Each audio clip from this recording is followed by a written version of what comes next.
प्रतिमा कुसुम को बता रही होती है कि किस तरीके से उसने कपिल की ओर से मंगल को एक तोहफा भेजा है और ये सारी बातें कपिल सुन लेता है। कपिल अपनी माँ को फोर्स करता है कि वो बताए कि आखिर उस तोहफे में क्या है। कपिल की माँ कहती है कि उस तोहफे के अंदर एक कीमती रिंग है और एक चिट्ठी है, लेकिन उस चिट्ठी में क्या लिखा था यह बात वो कपिल को नहीं बताती। कपिल बहुत ज्यादा डर जाता है कि आखिर माँ ने क्या कर दिया, इसलिए वो दौड़ा दौड़ा जाता है मंगल के कैबिन में, जहाँ पर ऑलरेडी मंगल और अक्षत मौजूद होते हैं। जहाँ पे अक्षत वही गिफ्ट खोल रहा होता है जो कि कपिल ने मंगल को दिया था। कपिल के ऑफिस में आते ही अक्षत कहता है कि आप तो वही है ना जो उस दिन मुझे स्कूल में मिलने आए थे। कपिल कहता है कि हाँ बड़ी मैं वही हूँ। और उसी वक्त मंगल के सामने अक्षत ये कह देता है कि मैं मेरी मम्मा के सारे गिफ्ट खोल के देख रहा हूँ कि आखिर उनको बर्थडे पे क्या गिफ्ट मिले। इस और मंगल डर जाती है कि उसने अपने बच्चे का राज तो कपिल जी को बताया ही नहीं, अब पता नहीं वो किस तरीके से रिएक्ट करने वाले हैं। और जैसे ही अक्षत वो गिफ्ट खोलता है और उस चिट्ठी को पढ़ता है, मानो कपिल के पांव तले जमीन खिसक जाती है। कपिल पूरा पसीने पसीने में हो जाता है। आखिर पूरी कहानी क्या है यही हम जानेंगे आज के एपिसोड में। तो बिना किसी वक्त गवाए चलिए मंगल लक्ष्मी के लेटेस्ट एपिसोड का रिकैप टेलीविजन से भी पहले शुरू करते हैं। एपिसोड की स्टार्टिंग में हम देखते हैं कि सोम्या आदित्य पे भड़क उठती है। सोम्या आदित्य से कहती है कि क्या जरूरत थी तुम्हें मंगल के अंडर में काम करने की, मैंने तुम्हें पहले ही मना किया था ना कि तुम मंगल के अंडर में काम नहीं करोगे। मैं तुम्हें सब तो दे रही हूँ, घर का खर्चा उठा रही हूँ, बच्चों का खर्चा उठा रही हूँ, अम्मा का खर्चा उठा रही हूँ, दवाइयाँ ला रही हूँ, और जब भी तुम्हें बाहर जाना होता है तब भी तुम्हें पैसे दे देती हूँ, लेकिन फिर भी तुमने मेरी बात नहीं मानी और अपनी सेल्फ रिस्पेक्ट को दाव पे लगा के उस मंगल उस बहन जी के यहाँ काम कर रहे हो। तुम्हें थोड़ी सी भी शर्म आती है? आदित्य गुस्से में कहता है कि यही तो मैं नहीं सुनना चाहता था सोम्या, तुम एक बार पैसे देती हो और मुझे 10 बार गिनाती हो, इसीलिए मैं इतने महीने से काम की तलाश कर रहा था, इसीलिए मैं काम करना चाहता हूँ। मैं हर बार तुम्हारे सामने पैसों के लिए हाथ नहीं फैलाना चाहता, मैं भी घर खर्च में मदद करना चाहता हूँ कि कहीं तुम्हें ऐसा ना लगे कि घर का मर्द होने के बावजूद मैं घर में बैठा रहता हूँ और पैसे उड़ाता हूँ। तुम्हारे फ्रेंड्स और बाकी लोग मुझे यह ना कहें कि मैं अपने बीवी के पैसों पे पल रहा हूँ। मैं इतने समय से यही तो कोशिश कर रहा था कि मुझे मेरे बिजनेस के लिए इन्वेस्टर मिल जाए, लेकिन ऐसा हुआ ही नहीं। और जब मुझे इन्वेस्टर मिला तो उसकी भी हजारों कंडीशन थी, जिसमें से एक कंडीशन थी कि मुझे मंगल के अंडर में काम करना पड़ेगा और अपने बच्चों से मंगल को मिलने की परमिशन देनी पड़ेगी, और मैं मजबूर था, मुझे वह करना ही पड़ा। सोम्या कहती कि आदित्य चलो ठीक है, जो कुछ भी हुआ उसे छोड़ दो, लेकिन अब तुम मंगल के यहाँ काम नहीं करोगे, तुम मंगल के अंडर में काम नहीं कर सकते। कल तुम जाओगे और मंगल के मुंह पे इस्तीफा मार के आओगे। आदित्य कहता है कि मैं ऐसा नहीं कर सकता। सोम्या कहती कि क्यों नहीं कर सकते। उसी वक्त आदित्य बताता है कि जब मैंने जॉब ज्वाइन करी थी ना, उस वक्त उन्होंने एग्रीमेंट साइन करवाया था, और अगर मैंने एग्रीमेंट का उल्लंघन किया, एग्रीमेंट को ब्रेक किया, तो मुझे एक हैवी पेनल्टी पे करनी पड़ेगी। इतनी पेनल्टी जितने पैसे अभी तक तुम्हारे पास भी नहीं है, इसीलिए मुझे जॉब तो करनी ही पड़ेगी। और वैसे भी सोम्या, मैं कोई ये नॉर्मल जॉब नहीं कर रहा हूँ, मैं इस जॉब के सहारे से कनेक्शन बना रहा हूँ, वही कनेक्शन जो कि आगे जाके मेरे स्टार्टअप में काम आने वाले हैं। इतना कहकर आदित्य वहां से चला जाता है। आदित्य के जाते ही सोम्या बहुत ज्यादा गुस्से में आ जाती है, कहती है कि मंगल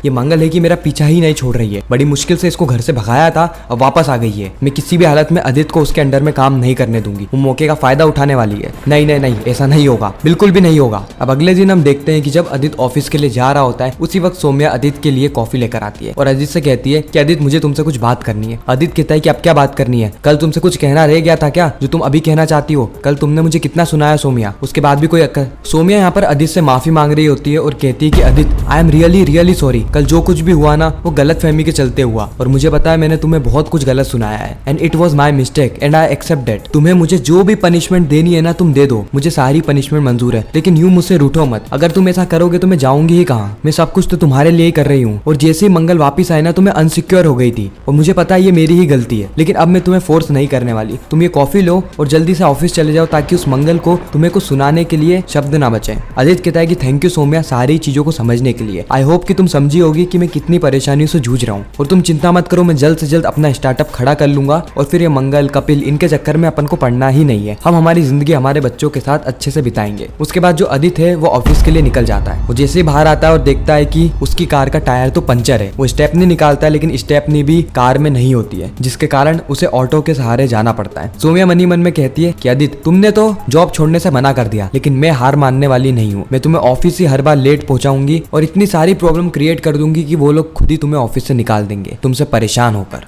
फिर आदित्य ऑटो ढूंढने के लिए बाहर खड़ा होता है, लेकिन उसे एक भी ऑटो नहीं मिलता। वो कहता है कि आज मैं ऑफिस में लेट पहुंचूंगा और मंगल को वापस से मौका मिल जाएगा मुझे ताने मारने का। पता नहीं मेरे साथ ही ऐसा क्यों होता है। उसके बाद हम देखते हैं कि वहीं से मंगल की गाड़ी निकलती है। आदित्य कहता है कि वाह कितनी छोटी सोच है इस औरत की, मैंने इसको एक दिन लिफ्ट नहीं दी तो ये भी मुझे लिफ्ट नहीं दे रही है। लेकिन हम देखते हैं कि मंगल वापस से गाड़ी को पीछे लेकर आती है और आदित्य से कहते हैं कि आप बैठ जाइए, आपको लिफ्ट देने के लिए ही हमने गाड़ी रोकी है। आदित्य कहता है कि थैंक यू। उसके बाद आदित्य बैठ जाता है। जस्ट अगले सीन में हम प्रतिमा को देखते हैं जो कि कुसुम से बात कर रही होती है। वह कुसुम से कहती है कि कुसुम जी आपने बिल्कुल सही कहा था। कुसुम कहती है कि मैंने क्या सही कहा। प्रतिमा बताती है कि आपने यह सही कहा था कि कभी कभार बच्चों के लिए हमें बिना पूछे ही एक्शन लेने पड़ते हैं। मैंने भी बिल्कुल वैसा ही किया, बिना आदित्य से पूछे ही अपने होने वाली बहू को शादी का प्रस्ताव रखने की ठान ली है, क्योंकि हमारे बेटे को 24 घंटे ही काम काम काम ही ध्यान में आता है। लगता है वो जिंदगी भर काम ही करता रह जाएगा। जब भी मैं उसको शादी का बोलूं वो मुंह इधर उधर फेर लेता है। कुसुम कहती है लेकिन शादी वाला मामला तो बहुत बड़ा होता है ना, आपके बेटे को पता है इसके बारे में? प्रतिमा कहती है कि नहीं, अभी तक तो नहीं, और मुझे इसी बात का तो डर है। वैसे तो मैं किसी से डरती नहीं हूँ, लेकिन अगर एक बार कपिल आग दिखा देना तो थोड़ा बहुत हिचकिचाहट होने लगती है। प्रतिमा कहती है कि मैंने एक मिशन तो हाथ में उठाया है, बस जल्द से जल्द मैं उसको पूरा कर दूं। और उसी वक्त वहाँ पर कपिल आ जाता है, इसलिए प्रतिमा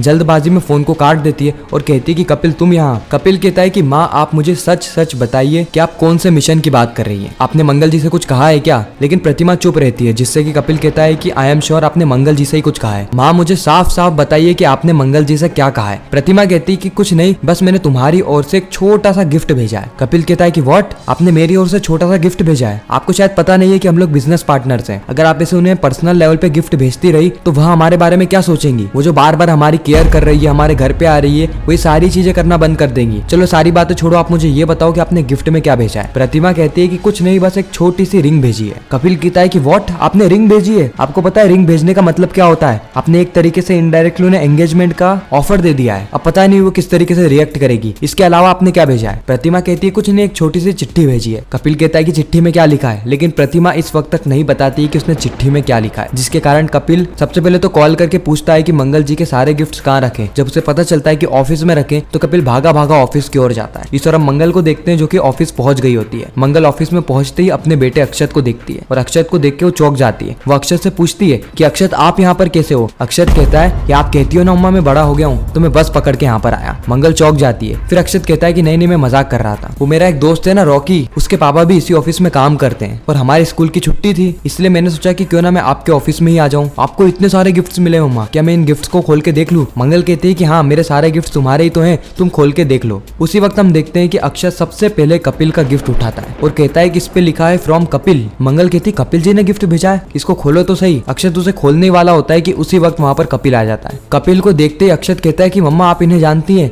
ये वही इंसान है जो कि मेरे बर्थडे के दिन मुझसे मिलने आए थे, मेरे बड़ी हैं ये। और मंगल यहाँ पे शॉक हो जाती है क्योंकि मंगल ने अभी तक कपिल को या प्रतिमा को उसके बेटे के बारे में कुछ भी नहीं बताया होता है और उसकी शादी के बारे में भी, इसीलिए उसको बिल्कुल भी उम्मीद नहीं थी कि अक्षत ये सारी चीजें एकदम से कपिल के सामने कह देगा। उसे बस डर इस बात का रहता है कि कपिल इस सारी सिचुएशन को किस तरीके से हैंडल करने वाला है। दूसरी ओर अगर हम आदित्य को देखें तो आदित्य को सौम्या का कॉल आता है, जहाँ पे सौम्या कहती है कि आदित्य तुम ऑफिस पहुंच गए? आदित्य कहता है कि हाँ सौम्या मैं पहुंच गया। सौम्या कहती है कि ये कैसे पॉसिबल है, क्योंकि तुम्हारी कार तो घर के बाहर ही खड़ी है। आदित्य कहता है कि वो मंगल ने मुझे लिफ्ट दी। इतना कहकर आदित्य कॉल को काट देता है। सौम्या मनी मन में कहती है कि जब भी मैं मंगल से आदित्य को दूर करने की कोशिश करती हूँ, कैसे ना कैसे करके वो मंगल से चिपक ही जाता है। और इसी के साथ ये एपिसोड यहीं पर ही खत्म होता है, इस ट्विस्ट और सस्पेंस के साथ कि आखिर आगे क्या होने वाला है। तो मैं मिलता हूँ आप सभी से किसी नेक्स्ट इंटरेस्टिंग वीडियो में, जब तक के लिए गुड बाय।